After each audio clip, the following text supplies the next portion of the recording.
Bonjour Pierre-Alexis, Bonjour, bienvenue. Merci merci. d'être avec nous. Je le rappelle, vous venez de publier La nuit vous appartient aux éditions Robert Laffont.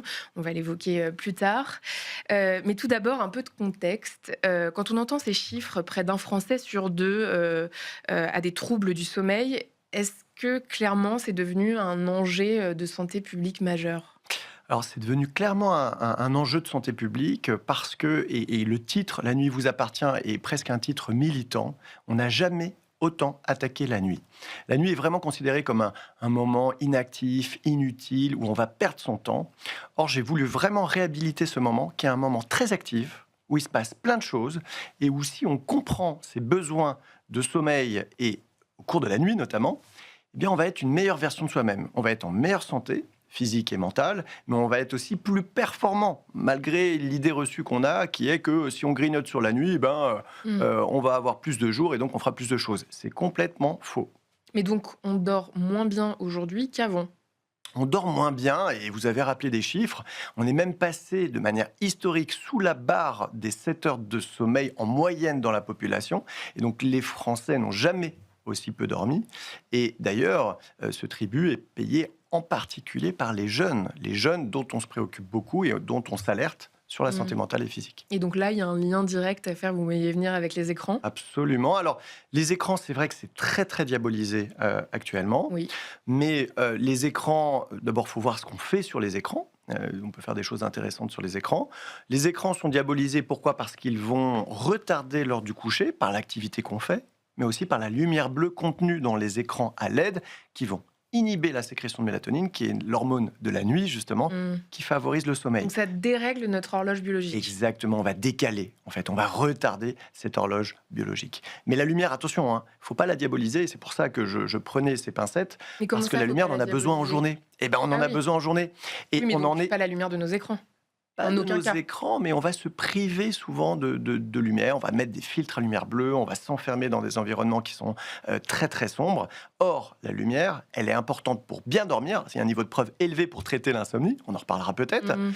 Mais en plus, cette lumière, c'est un antidépresseur naturel qui a une taille d'effet comparable aux antidépresseurs et c'est un booster d'éveil. Plus vous êtes éveillé, plus vous allez avoir envie de dormir. On parle de pression de sommeil et cette lumière permet ça. Mais ça veut dire que c'est une fausse idée, celle selon laquelle la lumière bleue, nous affecte?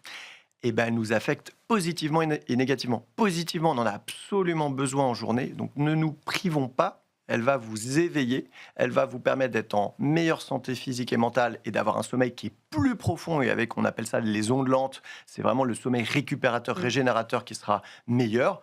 Par contre, le soir, attention, puisque cette lumière va donner un signal d'éveil et va Mmh. retarder la nuit. Et alors quand on parle de manque de sommeil, de quoi est-ce qu'on parle exactement? C'est le fait qu'on dorme mal, de façon trop irrégulière? Alors, c'est une excellente question. Merci beaucoup pour cette question. Parce qu'effectivement, quand on parle, c'est assez simple. Il y a plusieurs piliers. On entend souvent la durée de sommeil. On l'a un peu abordé. Il faut faire attention, il faut respecter son besoin. Chacun a son besoin. Les petits dormeurs sont très rares. C'est que 2% en fait, de la population C'est quoi un mondiale. petit dormeur? C'est moins de 6 heures. Donc, vous voyez, vous l'aviez évoqué, un quart, etc. Donc, c'est très rare. C'est 2% seulement? C'est seulement 2%. Et c'est des gens qui n'ont aucun retentissement sur leur quotidien, qui fonctionnent bien au quotidien et qui souvent étaient déjà petits dormeurs dans l'enfance. Par contre, on a beaucoup de gens qui sont tolérants à la privation de sommeil, qui se mettent en privation de sommeil pour leurs contraintes sociales, professionnelles ou Ou autres, horaire décalé? ou horaires décalés, ou leur job qui est très éprouvant, et voilà. Donc il y a la durée, il y a la régularité, ça vous l'avez dit, c'est très très important. La régularité, c'est même plus important que la durée. Ça, c'est quelque chose dont on a observé les effets avec une grosse publication l'an dernier dans Sleep, et qui montrait que si sur un suivi de 6 ans, c'était une grosse étude en Angleterre sur la UK Biobank, Mmh. le fait de ne pas être en insuffisance de sommeil permettait d'améliorer la mortalité de 20 à 50%. Donc Mmh. des effets tout à fait directs, Mmh. plus importants que la durée. Et le troisième paramètre qui est franchement là aussi important, c'est la qualité de votre sommeil. Avec une question toute simple, qui d'ailleurs a été intégrée par les Japonais dans leur bilan annuel Mmh. pour interroger leur population sur leur santé, c'est: est-ce que vous vous sentez reposé le lendemain? Est-ce qu'au réveil, vous vous sentez reposé? Cette question toute simple, elle est prédictive de votre santé physique et mentale. Donc, la durée, la régularité, on ne dit pas de se décaler pas plus de 1h30 le week-end, et la qualité de votre sommeil. Régularité, ça veut dire se coucher tous les soirs à la même heure, idéalement? Alors, oui, c'est ce qu'on se dit parce que mes parents, vos parents, etc., nous ont toujours répété, il faut aller se coucher, etc., etc.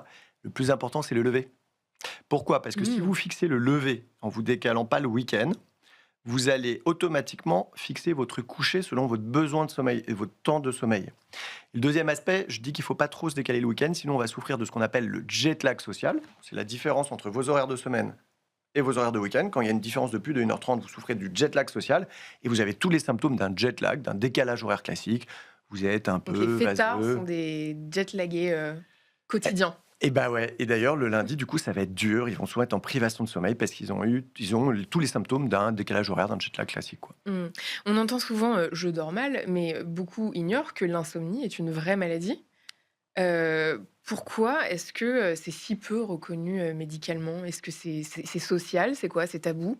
Alors, c'est tout à fait. Alors, il y a une partie de la réponse qui est celle-ci. C'est social, c'est-à-dire l'insomnie, finalement, c'est ce temps mort dont on parlait la nuit, qui n'intéresse personne, où on ne fait rien. Et donc, on veut ignorer ce qui peut poser problème la nuit. Mais Proust, par exemple, on a parlé très très bien, hein. Quand on commence à avoir un sommeil qui s'altère, là, par contre, on mesure ce que c'est que de bien dormir. Et l'insomnie, maintenant, c'est vraiment considéré comme une pathologie à part entière, indépendamment de tous les autres troubles. Avant, on pensait que c'était surtout lié à la dépression. Moi, on m'a invité il y a 10 ans pour parler de dépression, en fait, d'anxiété. S'il dort mal, c'est qu'il est stressé, c'est qu'il est anxieux, c'est qu'il est déprimé. On sait maintenant que c'est faux. Mmh. On peut être Comme si c'était insomniaque. forcément la conséquence de quelque chose, Exactement. qui advient la journée, en fait. Exactement. Un Mmh. symptôme de quelque chose. On sait maintenant que Mmh. c'est complètement faux. Et on a même des mécanismes qui sont très identifiés sur le plan physiologique, scientifique de l'insomnie. Ce sont des mécanismes qu'on appelle d'hyperarousal, c'est-à-dire un hyper-éveil, avec un cerveau qui reste vigilant et qui n'induit pas du sommeil. Et donc ça se caractérise comment une vraie insomnie? Parce qu'il y a débat sur les insomnies. Typiquement, Hervé nous disait en off, juste avant cette Et je émission, peux répéter ce que tu j'ai n'en dit. veux pas Hervé, je C'est un dévoile, secret médical que voilà, j'accepte.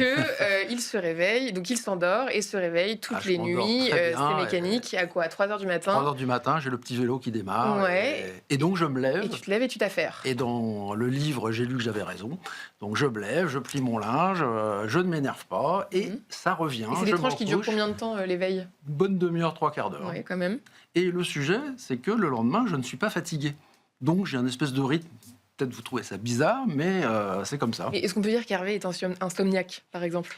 Alors non, effectivement, il ne répond pas. La définition vraiment de l'insomnie, c'est au moins 3 nuits par semaine pendant plus de 3 mois avec un retentissement sur ses activités quotidiennes, sur ses activités diurnes. Et donc c'est-à-dire une nuit blanche, c'est une nuit blanche, une insomnie?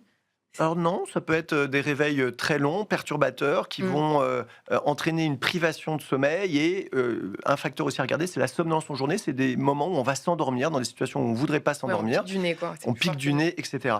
Mais effectivement, Hervé a dit des choses qui étaient très importantes. C'est-à-dire, en fait, souvent, il peut y avoir ce qu'on appelle des micro-éveils ou des éveils un peu plus longs au cours de la nuit, une fois qu'on a fait 2 cycles, 3 cycles de sommeil. La pression de sommeil qu'on avait au début de la nuit, eh bien, s'effondre. Donc, pouf, le vélo se remet en route. Mmh. Et ce que fait Hervé est excellent, c'est-à-dire il sort du lit. Pourquoi? Parce que si on reste dans le lit sans dormir, le lit devient vraiment un champ de bataille et on va désassocier le lit au sommeil. On va rentrer dans le cercle vicieux de l'insomnie. On va se dire ah là, si je me rendors pas, je vais être fatigué le lendemain, je vais manquer. Mmh. Donc le sommeil, c'est du lâcher prise. Il faut être cool avec ça. Donc Hervé n'est pas inquiet par ça, sort, va faire une machine, va faire autre chose, et quand il sent que le sommeil revient, il va se recoucher. Et donc, ça marche très bien, et s'il n'y a pas Donc de ce n'est symptômes pas en journée, c'est mauvais pour la santé, en fait. non, parce qu'il a son besoin de sommeil, et il n'a aucune répercussion de cette Il faut quand même organisation de sa s'assurer de nuit. pouvoir dormir un minimum, derrière. Eh ben, il faut remplir son besoin de sommeil et ne pas avoir de symptômes en journée et avoir des rythmes réguliers. Si on a tout ça, tout va bien. Et quels sont les principaux effets à long terme du manque de sommeil, sur la santé? Alors, c'est une très bonne question, et en fait, c'est pas si à long terme que ça. Mmh. On s'est déjà tous fait la remarque que certaines personnes qui prenaient des emplois à responsabilité et qui privaient leur sommeil, on avait l'impression qu'ils vieillissaient beaucoup, beaucoup plus vite. C'est vraiment... il y a une grosse étude là, qui vient de sortir aux États-Unis il y a un mois. C'est le facteur de surmortalité numéro 2, juste après le tabac, juste avant la sédentarité physique, avant l'alimentation, avant l'accès à un système de santé, avant le niveau socio-éducatif, avant. Le deuxième facteur. Donc ça pèse 1 tonne, ce sommeil. Il faut vraiment en prendre soin. Et j'ai oublié votre question. Heu, Ma question, c'était, les effets à long terme, sur la santé et vous Ah m'avez oui, dit qu'en fait, on les voit vite, avant le long terme, il y a bien des sûr. effets, beaucoup plus, rapides. En fait, il y a des effets aigus. D'abord, vous êtes privé de sommeil. Dès le lendemain, vous allez être irritable, triste, vous allez avoir des mauvaises prises de décision, vous allez avoir des troubles de la concentration et il y aura davantage d'accidents domestiques, au travail, etc. Vous prolongez un peu cette privation de sommeil, d'ailleurs c'est un moyen de torture hein, qui est aussi Mmh, utilisé, c'est vrai. et ben, vous allez pouvoir avoir un syndrome dépressif avec des idées suicidaires jusqu'à des hallucinations avec des Donc syndromes ça peut délirants. créer des troubles. Ça peut créer des troubles de manière aiguë. C'est un stress pour le corps, hein. Ça crée un stress inflammatoire, ça crée un stress oxydatif. Et à moyen terme, on ne parle pas du long terme, hein, mais à moyen terme, ça fait émerger davantage de pathologies psychiatriques, dépression, anxiété, mais aussi des pathologies non psychiatriques, des cancers, des maladies cardiovasculaires, davantage d'infarctus, d'accidents vasculaires cérébraux et une surmortalité. Et sur le cerveau en tant que tel? Alors le cerveau n'aime pas du tout ça parce que en fait c'est vraiment un vrai stress direct qu'on fait sur lui. La nuit est là pour se régénérer, pour récupérer. On a même une chasse d'eau un peu naturelle au niveau du cerveau où on va nettoyer l'accumulation de Mmh. protéines toxiques qui a été fait au cours de la journée. Là, on fait un entretien en ce moment, on discute, on est en train de créer des synapses, des signaux chimiques entre les différents neurones de notre cerveau. Et c'est au cours de la nuit qu'on va mémoriser, qu'on va choisir quelles synapses on va garder. On va faire des replays aussi de la journée de ce qui s'est passé. On va digérer nos émotions, on va digérer notre stress. Bref, mais tout ça se fait au cours de la nuit. Donc si vous empiéter sur votre nuit, bah, ces Mmh. processus-là vont se faire soit de manière incomplète, soit de manière franchement très très incomplète et vont retentir sur votre santé. Est-ce que les rêves, les cauchemars plutôt, révèlent des choses, sur notre, santé mentale, la qualité de notre sommeil? Est-ce qu'il faut en tirer des conclusions? Alors oui, oui, oui, et ça c'est amusant les rêves, enfin, j'en parle dans le livre parce qu'en fait depuis tout temps, depuis Hippocrate, on en parlait tout à l'heure, depuis l'Antiquité, en fait, même les Égyptiens avaient déjà hein, des dictionnaires d'interprétation de leurs rêves. Alors les pharaons les utilisaient pour légitimer leur pouvoir et rester au pouvoir. Ils avaient des interprètes personnels, mais le commun des mortels, il y avait des guides qui permettaient un peu d'interpréter ces rêves, etc. Et donc, il y a plein de choses sur Internet sur ça. Et puis, ça peut devenir une maladie, comme la maladie des cauchemars. Là, on la traite par imagerie mentale. La maladie des cauchemars, c'est quoi? Alors, la maladie des cauchemars, c'est finalement quand des rêves dysphoriques, donc désagréables, vont réveiller le dormeur et va persister au cours de la journée des sentiments de peur, de détresse, de mal-être et vont impacter du coup le Ça se fonctionnement de la confond avec la personne. réalité? Ça se confond avec la réalité ou même quand ça se confond pas. Des fois, c'est vrai que quand on se réveille, on ne sait pas bien, etc. On est content, on est rassuré d'être réveillé, mais surtout, ça va abîmer en fait le fonctionnement de la personne. Ça Mmh. va être un vrai trouble, une vraie maladie. Les pathologies du sommeil, c'est quand en fait elles vont retentir sur le fonctionnement aussi de la journée, voire diminuer le sommeil, etc. Et ça, maintenant, on a plein de traitements sur les cauchemars et c'est tout à fait passionnant. Et on peut accompagner le sujet pour mieux comprendre ses rêves, avoir accès à cette vie onirique là Comment et on possiblement traite les des traiter. cauchemars? J'imagine que c'est un long processus, mais Alors en fait, il y a pas si long, on a des groupes, c'est des sessions de 4 séances, donc non, ça se fait très, très bien. On peut mmh. assez facilement, hacker, nos rêves, ou nos cauchemars. C'est quoi? C'est par de l'hypnose, Non, c'est de l'imagerie mentale. Il y a une continuité entre le jour et la nuit. Tout ce qui se passe le jour va être rejoué la nuit. Et donc, je peux donner un exemple très simple que je donne notamment dans le livre. J'ai eu un ingénieur chez EDF GDF sur une de ses interventions, le pauvre, il y a une explosion de gaz, et il voit son collègue exploser. Il est chez nous pour un sevrage d'alcool parce que l'alcool, justement, lui permettait d'avoir moins de cauchemars et de pouvoir s'endormir. Sauf qu'au bout d'un moment, il devient dépendant de l'alcool. Il se sèvre, ça se passe bien, et il nous dit, mais j'ai pas de problème, j'ai plus de problème avec l'alcool, merci. Mais là, c'est infernal. Toutes les nuits, je revois cette scène-là, j'ai des cauchemars, etc. mmh. Par imagerie mentale, on a retravaillé ce scénario. Il faut booster les capacités d'imagination. Et son scénario, plutôt qu'une explosion de gaz, c'était une explosion de confetti à un anniversaire sur la musique des Beatles. On essaye que l'imagination soit très riche, donc on va recruter les sens, les différents sens. L'odeur, il y avait le gâteau qu'il aimait bien, il y avait sa fille. Enfin bon, bref, on fait une scène un peu riche. Il faut répéter cette scène au moins 10 minutes par jour, n'importe quand dans la journée. Et ce scénario alternatif va en fait remplacer le scénario des Une façon cauchemars la nuit. d'exorciser, quoi. Et ça marche super bien. Mmh. Quel est votre avis sur, parce que vous le savez, nous allons recevoir, WeThings, dans la pépite santé, sur les montres et plus globalement les trackers de suivi de sommeil? Est-ce que c'est pas un peu anxiogène? Alors, ça dépend des gens. Il y a des études qui montrent au contraire que ça va pouvoir améliorer effectivement les symptômes quand on traite l'insomnie, les symptômes d'insomnie, de fait d'avoir un feedback, un retour comme ça hebdomadaire. Et puis sinon, vous avez raison de le souligner, on peut tomber dans ce qu'on appelle l'orthosomnie, c'est-à-dire le fait de vouloir trop contrôler son sommeil, de vouloir le maîtriser à tout prix. Et comme je le disais au début, le sommeil, c'est vraiment du lâcher-prise. C'est un processus qui se fait Oui, donc c'est un naturellement et peu, qui se fait bien. Mais c'est aussi important parfois de donner des feedbacks, de donner des retours à un sujet, parce que comprendre ce la qu'on peut améliorer. perception du sommeil, et voilà, la perception du sommeil n'est pas forcément bien.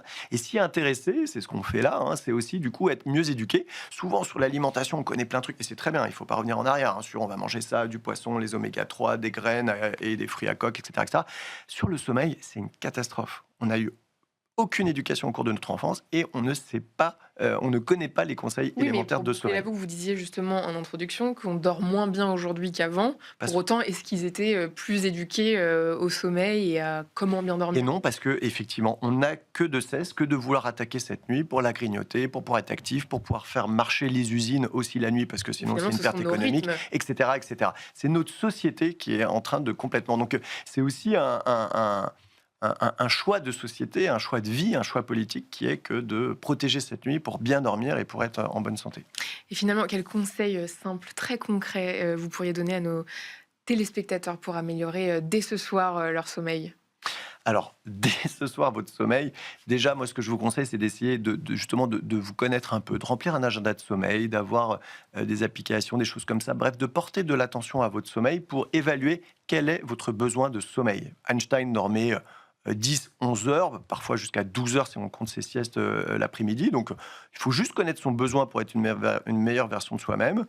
Avoir un lever plutôt à heure fixe. Donc, commencer à décider dès ce soir de quelle heure Ça, c'est ce qu'on retient, le réveil. est convenable pour eux, et c'est le réveil le plus important, pas le coucher.